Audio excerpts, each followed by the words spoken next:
All right. Hello, friends, family, clients, coworkers, colleagues, people who love nature, people who are so scared about nature because they don't have a green thumb. So they'd rather go into nature than have nature come to them. So this is Misha Safran, and I'm delighted to have my friend and guest, Kathy Jentz.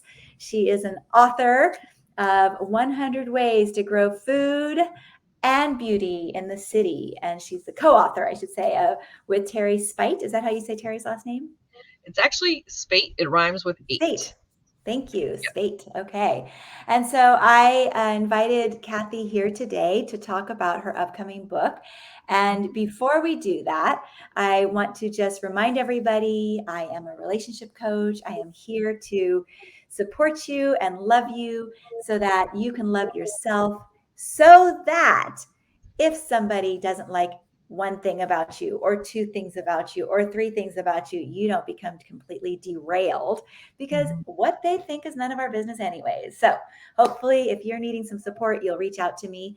But I'm also here and delighted with Kathy, for Kathy, who is a garden speaker and writer, to share with us some tips about those of us who don't have green thumbs or just want to make a beautiful space, a small beautiful space, when we really feel like, oh, I don't have room for plants, or I don't have time for plants, or this or that or the other.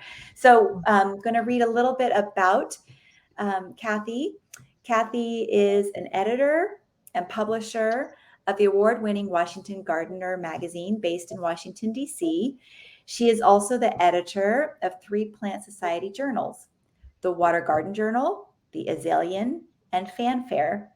She hosts the popular, yes, she hosts the popular Garden DC podcast, which was recently named Best DC Podcast. Woohoo! Yay, Kathy! She is co-author of The Urban Garden: 100 Ways to Grow Food and Beauty in the City. Go ahead and hold it up, Kathy. Let's see your book cover.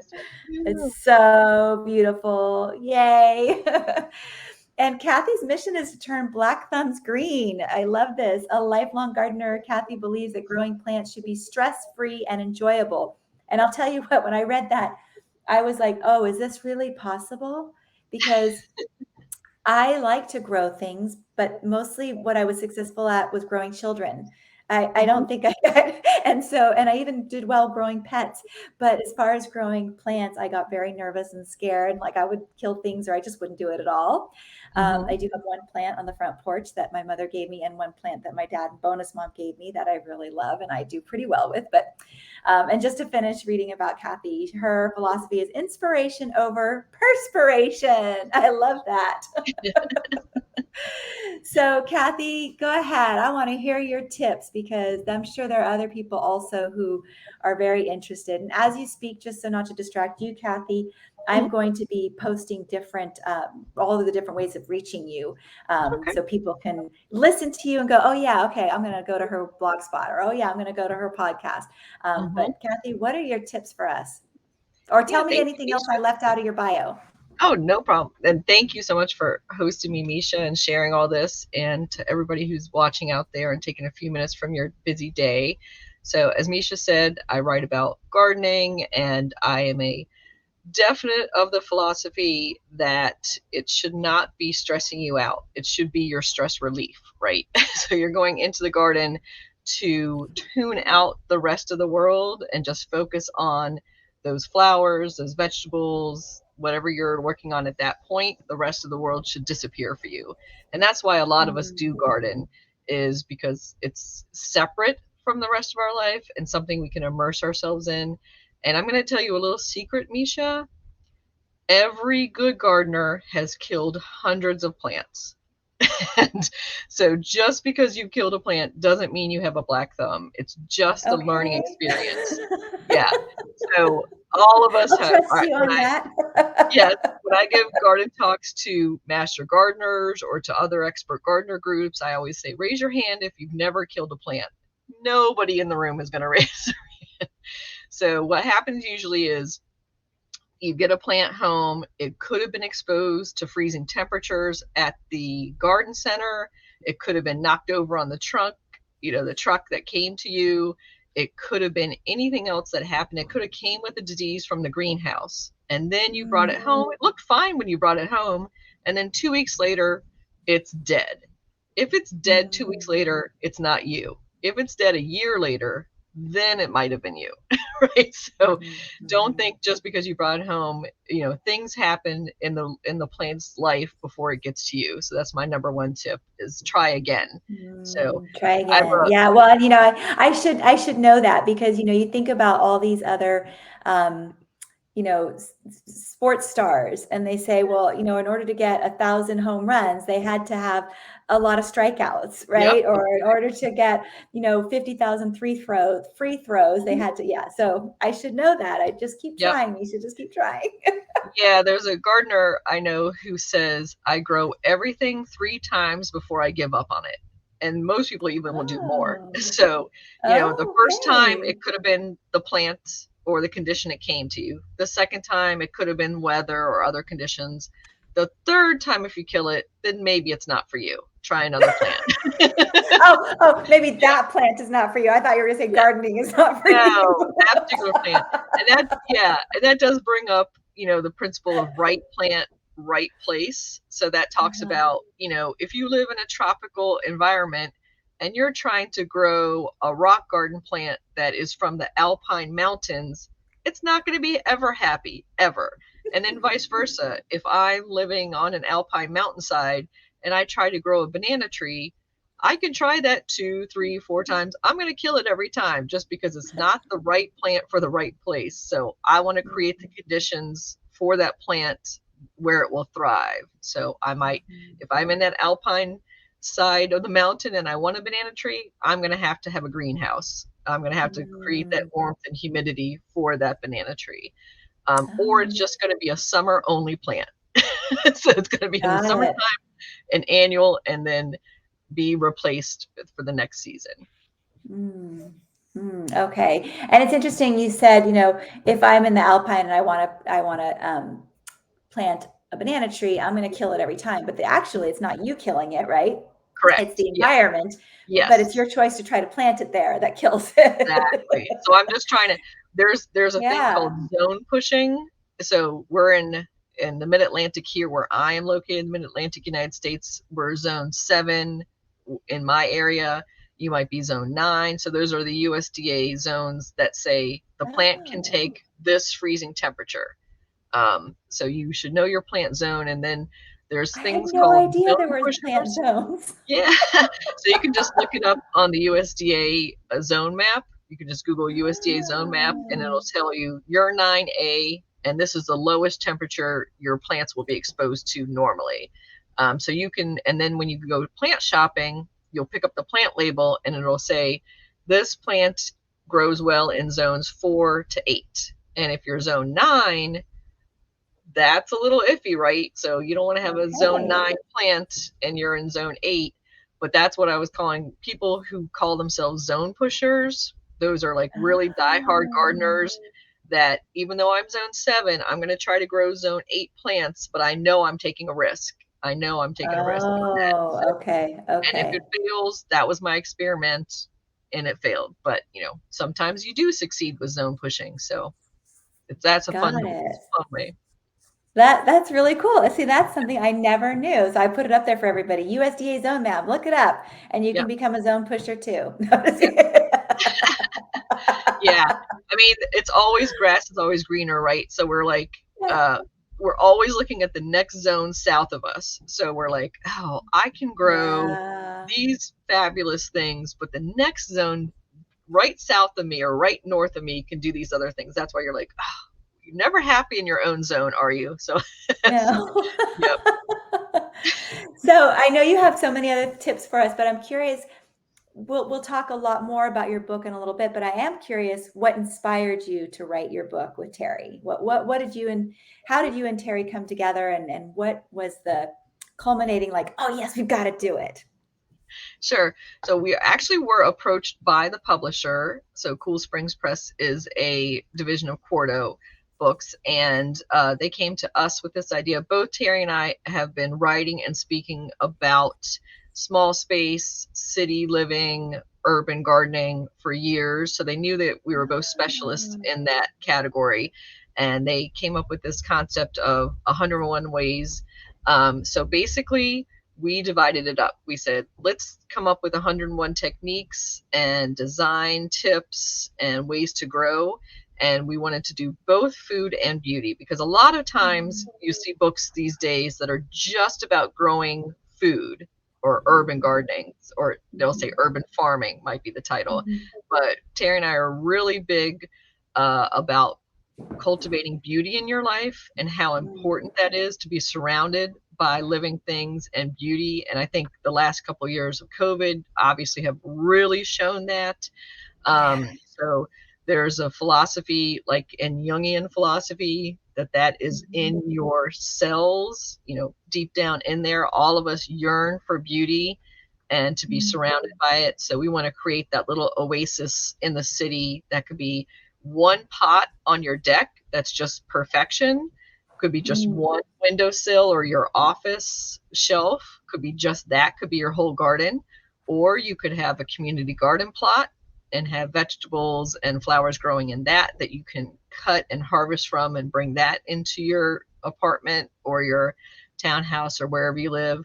Or it could be that you have 100-acre farm, but you just want that little patio right in front of your house to be welcoming to your guests. And this is what I have time for. This is what my resources are available. And this is all I have the effort. And, when you have children, full-time job, everything else, you have to say, we could probably talk a ton about, it's just a privilege to be able to garden, because you do need to have that little bit of time every day to set aside for it, and the brain bandwidth, right? We have so many other things going on that you're like, okay, now let me turn to being able to do this for myself and for my family and friends. Yeah. Well, that's great. That's neat that you were able to come together. I mean, I think it's always fabulous when a publisher comes to someone first. And obviously you are experts in your area, and the book itself looks fabulous. In fact, I meant to show everybody, I'll just show everybody if you didn't see the announcement, The Urban Garden, 100 Ways to Grow Food and Beauty in the City. And that's what we're here. We're here with Kathy Jentz today, which is co-author. And so those of you who are just now joining us, we are just getting a few tips and tricks from Kathy. So go ahead, Kathy. There was something else you were going to tell us about the small space. What can someone do if that's all they have is a tiny little front porch, or even just a windowsill in their living room? Like, what's something they can do? So if you're lucky enough to know that your exposure for the sun, so if you're facing south, that's your ideal for the most amount of sunlight. And say you have a little townhouse front stoop or something facing south, I would definitely recommend doing a mixed pot of herbs. So those could be a mixed pot of your Mediterranean herbs like oregano, rosemary, and thyme, and then maybe sprinkle some basil seeds in there, so you can add basil in the summertime to that. So every time you would come in and out of your door, just the smell of those herbs, brushing by those, is just going to be so evocative. Of course, if you can take a couple pinches of those herbs and use them in your kitchen, even better. Fresh herbs 10 times better, right, than the herbs that you get in the jar that are powder form. So right. I didn't even think about coming in and smelling the herbs. What a great idea. Like, I'm thinking, I'm sitting here thinking, I think I want color in my kitchen. And then I realized, but I do love the smell of those herbs. Yep. And some herbs do flower. So rosemary will go to flower, have beautiful blue flowers, and same thing with basil, and that will attract pollinators to that too. So those are beneficial. And even if you don't use all the herbs, if you just snip off a bunch and tie it together and hang that, in a spot in your house so you can enjoy that scent inside too, that's always nice as well. Does it work like if we hang rosemary, does it work like mistletoe? The old I don't know if it's a tradition where you hang the mistletoe and you can kiss the person underneath. Is that the same as rosemary? Yeah. Okay. Rosemary is perfect for that. And there's actually a old legend that rosemary on the stoop means that it's a generous person that lives there, and it's meant to be welcoming and a protective herb. So there's a lot of legends that surround rosemary. They say rosemary for remembrance, if you've ever heard that saying, No. because the smell is so evocative. It always reminds people of their grandmother's cooking or previous generations of women, because it has that, chicken soup connotation. Usually we'll use Oh, rosemary for roast chicken, right? yeah, So that's why yeah. people will put like a little sprig of rosemary in their pocket. And that's why it's called rosemary for remembrance. Wow. I had actually never heard of that. Are there others that go with the herbs? I mean, do you have? Yeah, so a lot of herbs have, so many different folk uses and legends associated with them. Certain herbs are for like repelling evil, they'll say, or some of them will be Yeah. like garlic. Obviously, you've Garlic, heard, yeah. of course, the garlic legends and the Yes. vampire. So your ring of garlic, and planting garlic around roses is supposed to protect them from pests and that sort of thing. I personally don't do Wow. that because garlic next to roses is not the most attractive combination in your garden. And you're going to be digging up the garlic to harvest it, and the roses won't be happy on their roots. But, Oh, that makes a lot of sense. Oh, so you're actually talking about planting garlic, not actually just sitting garlic cloves around your correct. rose Yes. bush. Yeah. Okay, see, this is when you're talking to somebody who doesn't garden, right? I'm thinking, people really like just lay garlic next to their roses? Yeah, definitely plant the garlic in the ground. That's awesome. That's really awesome. Oh, that's great. And so if somebody doesn't want to plant a small box of herbs, what would you say? What's like the cutest thing you've ever seen someone do with a very small space? When it comes So, to like flowers and mhm. colorful. Yeah. Oh yeah. So if you don't have space to grow yourself, or you just don't have enough sun, or you travel a lot, so you're not gonna be able to water your plants and things, I would say definitely get to know your local farmers market and buy fresh flowers. There's a such thing as a flower subscription. So you could have, Mm. just like a CSA, the your agricultural subscription to get vegetables every week, you can also get flowers. So you could have fresh flowers just in a little jar in a vase on, if you had a side table and a couple chairs on your balcony, that's always nice to experience and have that connection with nature. So, take advantage of, the local farmers market in your city, or your local farmer that might have a stand down the road that you might visit, and share those flowers too, of course. If you can grow a Yeah. pot of flowers, even better. So marigolds are a fun one to grow, start from seed, and pretty easy to start from seed.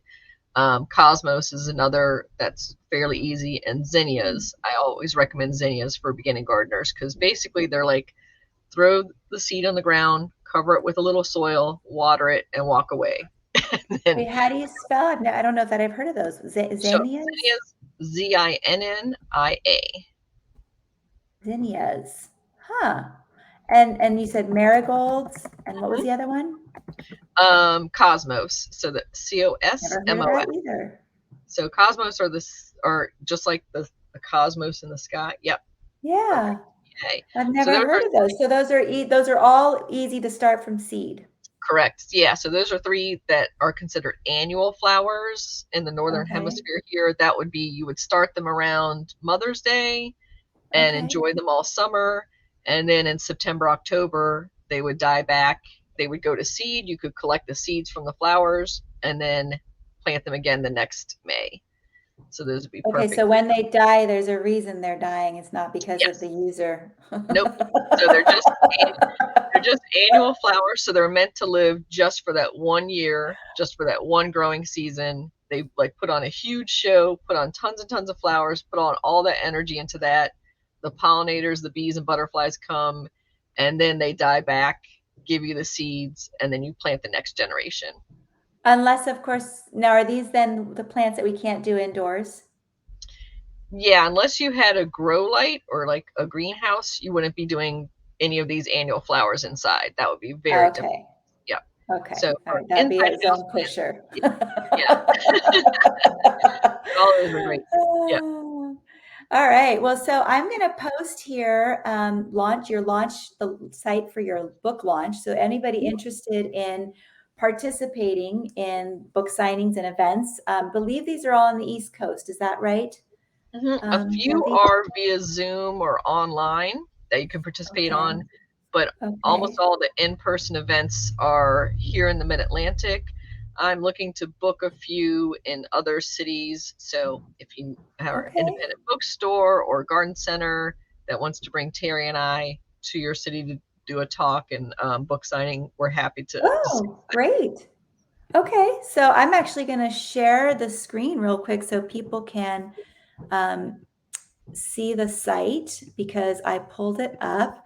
Mhm. And we'll just scroll for a moment. So there's Kathy and Terry, and their new book comes out tomorrow, but you can pre-order it on Amazon, and I'm going to show everybody the link.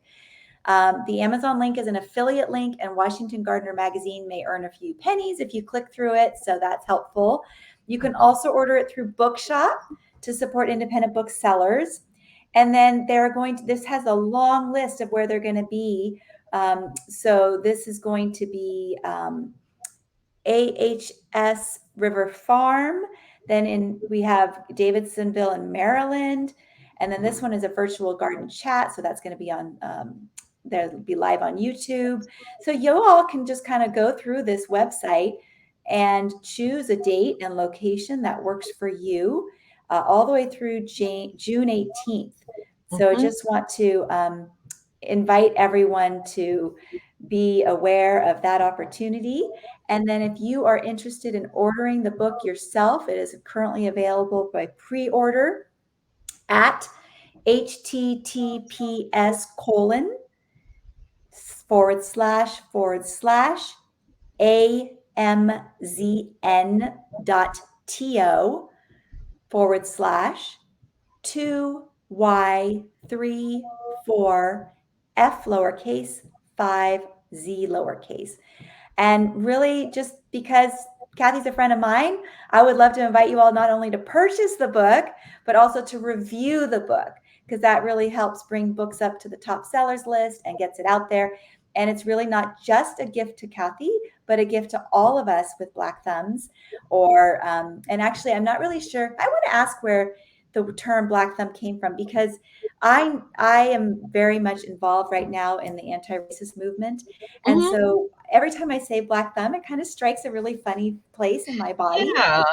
because I know a lot of black, beautiful humans who are great gardeners. And so I just wonder what the history or origin of that I've never is. heard the history, but just between green thumb and black thumb, I guess when a rose dies, it turns black, it blackens on the vine, and that's all I can think that Oh, that might have come from. There are people who call themselves brown thumbs, which means the same thing as green thumb. So okay. Okay. sometimes you'll Okay. hear I'm a brown thumb, and that just means you're really into the soil and soil health and working Oh, that too. and So your that's fingers are always brown because you're in the soil. yeah. Yeah. Okay, because I had to ask. I didn't want to be Mhm. silent about that, and I just like, it's not any offense to you or for you or Yeah, I. I It's just kind haven't of like, heard, where is but that yeah, coming from? But okay, we okay. can probably do some more research on that. I like the term dirt in the nails gardener. That's usually what I I will describe love that. myself. I never say I'm a green thumb. Dirt. I'll say I'm a dirt in the nails gardener, meaning I'm going out and doing it versus, there's lots of people who have gardens and it's kind of a point, plant that there and do this there type of gardening. I love Yeah, that. That is which is fabulous. great I'm if going to that's keep that yeah. one. Yeah, and I'm glad I brought it up because sometimes I do things and I hear things and I hang up and I don't address it, and it's not to be Yep. insulting or offending, but it's like I want to know that I'm not offending a particular group of people. So thank you for letting me ask that question. So you heard it here, folks. We don't fully know the origin, so as of right now, green thumb, brown thumbs are illustrated, and dirt in the nails gardener. Folks who want to have those titles You need to buy Kathy's book. So again, The Urban Garden, 101 Ways to Grow Garden and Beauty in the City by Kathy Jentz and Terry Spate, rhymes with 8. And one last thing you want to leave our audience with, Kathy, a thought, a hope, a tip, anything? Sure. I just wanted to, again, when we started off talking about stress-free and enjoyable, just bite off a little bit at a time. If you have a big, backyard, just do a couple beds, a little bit of pots this season, and then next year add a few more, and then next year add a few more. Like, don't try to do everything at once. Like, I have to have a fruit tree, I have to have this, I have to do that. Yeah, the book is 101 ideas. They are ideas, pick and choose. Yeah. You don't have to do all of them by any means. Like, we don't want it to add to any more stress or anything. It's just meant as inspiration and to take a few of these and run with them. And if you do, I want to see your photos. I'm really accessible on social media, and you can tag me at WDC Gardener. And I'd love to see if anybody uses some of our ideas from the book and integrates them into their home gardens or a work garden or a community garden plot. We would love to be able to share those and see where the book has gone out into the community. Let me make sure I got this right. I love it. WDC Gardener. Yep. So that's me on Twitter and Instagram and TikTok. Fabulous. So take pictures, get the book, review the book, try something new, take a picture. It's a 5-step process, and tag Kathy. That was easy. Okay, folks, you got this. Purchase, review, try something new, take a picture, and post and tag. All right. Yep. Wow. Yay. I'm so excited. This was really wonderful. Kathy, thank you so much for being with me today and teaching me that I might actually be able to make beauty and food in my own home area without a lot of stress. Thank you for having me, Misha. This was fabulous. Yay. And we'll say goodbye to our audience. So goodbye, everybody.